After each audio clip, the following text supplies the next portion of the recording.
এবার আবারও প্রধান নায়কের মুখবদল হলো জনপ্রিয় ধারাবাহিকের। ব্যক্তিগত কারণ কিংবা ধারাবাহিকের সাথে চরিত্রের সামঞ্জস্যতা না থাকার কারণে প্রধান চরিত্রদের মুখবদল করিয়ে নতুন নায়ক নায়িকা আনা হয়।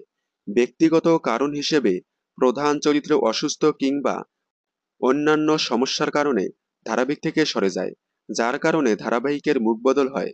যেমন গাটছড়া ধারাবাহিক থেকে প্রধান চরিত্র খড়ি তার শারীরিক অসুস্থতার কারণে ধারাবাহিক থেকে সরে গিয়েছিলেন। কিন্তু স্টার জলসার বেশ কয়েকটি ধারাবাহিকের প্রধান চরিত্রের সাথে খাপ না খাওয়ার কারণে তাদেরকে ধারাবাহিক থেকে বাদ দেওয়া হয়েছিল। যেমন বিজয়িনী ধারাবাহিকের কেকা, লাভ বিয়ে আজকাল ধারাবাহিকের শ্রাবণ, চিনি ধারাবাহিকের চিনি, এদেরকে চরিত্রের সাথে না যাওয়ার কারণে বাদ দেওয়া হয়েছিল।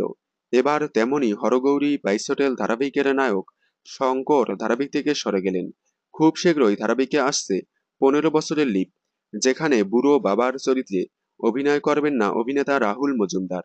তাই ধারাবাহিক থেকে সরে গেলেন তিনি। তার পরিবর্তে দেখা যাবে একজন জনপ্রিয় অভিনেতাকে। হরগৌরী বাইসোটেলে শঙ্করকে আপনারা কতটা মিস করবেন কমেন্টে জানাবেন। বিনোদন জগতের সকল আপডেট সবার আগে পেতে চ্যানেলটি সাবস্ক্রাইব করে পাশে থাকা বেল আইকনে ক্লিক করে রাখুন। ধন্যবাদ।